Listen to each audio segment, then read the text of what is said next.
मैंने तो यही सोचा कि ये चाकू मैं आपको दे रहा हूं फल काटने के लिए, लेकिन आप किसी का गला काट दोगे। इस हेतु से तो मैंने आपको चाकू नहीं दिया था। हमारे ऋषि मुनियों ने अगर व्यवस्था दी है तो उसका मतलब यह है कि हम कर तो सकते हैं, लेकिन कर सकते हैं तो एटम बम की भी फार्मूला है, तो किसी के हाथ में दे दोगे एटम बम बना देगा। स्वामी जी, बजरंग बाण क्या होता है एंड बजरंग बाण करना सही है या गलत? नमो नारायण, नमस्कार। और बजरंग बाण करना सही या गलत, भाई परमात्मा की आराधना प्रार्थना पूजा पाठ करना कभी गलत नहीं हो सकता, लेकिन उस करने का हेतु क्या है, उसका लक्ष्य क्या है, उससे क्या पाना चाहते हो। अगर किसी का अनिष्ट करने के लिए हम कुछ कार्य करते हैं, जैसे मान लीजिए मैंने आपके हाथ में चाकू दे दिया है, मैंने तो यही सोचा कि ये चाकू मैं आपको दे रहा हूं फल काटने के लिए, लेकिन आप किसी का गला काट दोगे। इस हेतु से तो मैंने आपको चाकू नहीं दिया था। तो जो मंत्र है, तंत्र है, यंत्र है, सारी विधि विधान है, ये सनातन धर्म है, ये किसी का नुकसान करने के हेतु से नहीं है, लेकिन जब आप इसका दुरुपयोग लेते हो तो वो अपने लिए भी कर्म का बंधन आप बना लेते हो और उसका वो नेगेटिव इम्पैक्ट आता है। बजरंग बाण जो है वो एक बहुत ही शक्तिशाली, मैं मानता हूं, मंत्रों का समूह है अपने आप में। बजरंग बाण करने से जो उसकी तीव्रता है, उग्र स्वरूप है, उसका असर मिलता है, लेकिन आपके छुरे में दार कितनी है। आप वो छुरा ले गए हो और आप कह रहे हो कि मैं ये काट दूंगा, तो वो छुरी 1-2 इंच की है और पूरा पैर काटेगी, ऐसा तो नहीं होगा। मुझे कहानी याद आ रही है कि ऋषि जो है अपने शिष्य को एक कुल्हाड़ा देते हैं और कहते हैं कि पेड़ काट देना। उसने एक ही दिन में वो पेड़ काट दिया। फिर कहा चलो दूसरा वाला काटता, उसमें उसको 2 दिन लगे, आगे करते हुए हफ्ता लगा, फिर महीना लगा। तो शिष्य से उसने पूछा, एक बात बताओ, पहले दिन तो तुमने पहला पूरा का पूरा पेड़ काट दिया, अब तुम्हें इतना महीना महीना क्यों लगता है? तो शिष्य को कुछ समझ में नहीं आया। बोले पता नहीं गुरुजी, कुल्हाड़ी भी वही है, मेरा तरीका भी वही है, व्यक्ति भी वही मैं हूं। तब गुरुदेव उसको समझाते हैं कि बेटा इसको दार लगानी पड़ती है। तो दार क्या है? दार है अपने अध्यात्म की तपस्या की, यज्ञ दान तप तपश्चर्या की वो धार है। तो आपके मंत्र की आपके पास बैलेंस है क्या? आपने उतना पूरे उस मात्रा में मंत्र किए हुए हैं? आपने क्या उतनी हनुमान चालीसाएं की हुई है? आपने उतने उपवास किए हुए हैं? तो जब बिल्कुल बैंक खाली है और आप उसमें से ओडी उठा रहे हो और ओडी पे करने की आपकी ताकत नहीं है, तो बैंक तो आपके घर की कुर्की कर देगा भाई, बुलडोजर चल जाएगा। इसी तरह हनुमान जी का बजरंग बाण करना गलत नहीं है, लेकिन उस गलत को सही करने का मतलब सिर्फ इतना ही है कि आपके पास जमा पूंजी उसकी होनी चाहिए, तब आप उसका प्रयोग कर सकते हो, और वो किसी का अहित करने के लिए नहीं होगा। जब आप बजरंग बाण के मंत्रों को पढ़ते हो तो उसमें कई बीज मंत्र आते हैं, हम हनुमंते है, रीम रीम है, आप पढ़ोगे तो उसमें आपको ज्ञान आ जाएगा कि ये बीज मंत्र के साथ है। और बीज मंत्र की अपनी एक ऊर्जा होती है। आप बिना सोचे समझे आपकी यात्रा कौन से चक्र तक है, और वो बीज मंत्र आप 5-5 बार 7-7 बार जब बोलते हो, तो ये ऐसा ही है कि जैसे मस्ती मस्ती के अंदर आप ओलंपिक के पूल में कूद गए, आप 10 फुट तक 5 फुट तक तो बड़े अच्छे से स्विमिंग करने में समर्थ थे, लेकिन जब डीप पूल साइड पे जाते हो तो गोते खाने लगते हो।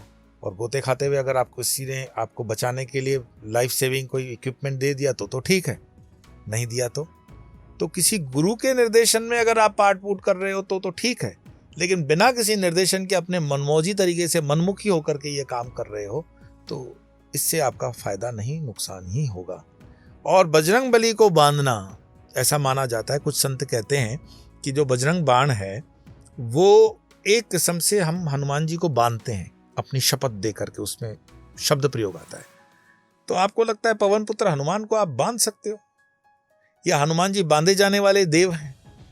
हनुमान जी तो प्रेमवश, जिसको कहते हैं ना, आप बजरंग बाण की प्रारंभिक पंक्तियां देख लो, निश्चय प्रेम प्रतीति ते विनय करे सम्मान, तेहि के कारज सकल शुभ सिद्धि करे हनुमान। शुभ है, शुभ कार्य के लिए है, प्रेमवश है, आप उसके शब्दों को समझे। तो जब भी कोई साधना है उसके गहराई को, उसके सूत्र को समझना बहुत जरूरी है। बजरंग बाण आप अगर शक्ति अर्जित करके कर सकते हैं, बहुत बढ़िया, लेकिन बाकी करने के लिए कोई विशेष कारण नहीं है। छोटे मोटे आपके काम है वो आपके कर्म से ही आप कर सकते हो। आप समर्थवान हो, आप खुद समर्थ हो, क्योंकि आप अमृत की संतान हो, अमृतस्य पुत्र हो, सनातन धर्म के हो। फिर भी अगर कोई जिसको कहते हैं ना कि मैं हनुमान जी के लिए आपको बहुत शॉर्टकट में बताऊं, ये हनुमान जी के रामचरितमानस से ही है, अगर आप इसका प्रयोग करते हैं तो भी आपका कार्य हो जाता है। और वो दोहा है, पवन तनय बल पवन समाना, बुद्धि विवेक विज्ञान निदाना, कवन सु काज कठिन जग माही, जो नहीं होत तात तुम पाही। तुमसे ऐसा कौन सा कार्य है जो हनुमान जी तुम नहीं कर सकते हो? तो हे पवन, पवन तनय बल पवन समाना, बुद्धि विवेक विज्ञान निदाना, कवन सु काज कठिन जग माही, जो नहीं होत तात तुम पाही। इसका पुष्टि लगा करके, संपुष्टि लगा करके अगर आप पाठ करते हो तो बजरंग बाण के तांत्रिक प्रयोग में आपको जाने की आवश्यकता नहीं है। शुद्ध मन से आपके जमा पूंजी में हनुमान चालीसाओं का भी पाठ होना चाहिए। साथ साथ में उसमें जो उपचार हैं, जैसे दिया है, अगरबत्ती है, उसका ध्यान रखना चाहिए। आपकी आसन की शुद्धि होनी चाहिए। आपका भोजन, आहार, व्यवहार सात्विक होना चाहिए। आप जहाँ पे ये पाठ कर रहे हैं वो माहौल भी उतना ही, हनुमान जी पवन देव हैं तो पवन पुत्र हैं, पवन देव के पुत्र हैं, तो जब वो आएंगे तो वो सात्विकता में आएंगे, तामसिकता में तो नहीं आएंगे। और जब हनुमान जी आएंगे तो हनुमान जी अपने साथ इष्ट अपने राम और सीता जी को लाएंगे, तो उसके साथ आप अपने मन का तादात्म्य जोड़ पा रहे हैं क्या? और आपका काम क्या है? सुई जितना। तो सुई के काम के लिए क्यों तलवार उठा रहे हो भाई? सुई के काम के लिए, सुई का काम जब मैं बोलता हूं तो आपके लिए वो हाथी का हो सकता है, तो उसके लिए ये दोहा ही पर्याप्त है। पवन तनय बल पवन समाना, बुद्धि विज्ञान दाना, कवन सु काज कठिन जग माही, जो नहीं होता तुम पाई। गूगल करोगे तो ये आपको मिल जाएगी, बिल्कुल आसान है। इसका संपुष्ट पाठ करें, 108 की माला करें, हनुमान चालीसा साथ में जोड़ें। बजरंग बाण अगर आप गुरु परंपरा में दीक्षित होकर के भगवान श्री राम की कृपा पाते हैं और आपके पास वो मंत्र बीज स्वरूप आता है, फिर बीज स्वरूप का आपने दिग्बंध न्यास, करन्यास, हृदय न्यास, ऋषि न्यास कर रखा हुआ है, तो आप सुरक्षित हो और फिर बजरंग बाण में आप जा सकते हो। हमारे ऋषि मुनियों ने अगर व्यवस्था दी है तो उसका मतलब यह है कि हम कर तो सकते हैं, लेकिन कर सकते हैं तो एटम बम की भी फार्मूला है, तो किसी के हाथ में दे दोगे एटम बम बना देगा।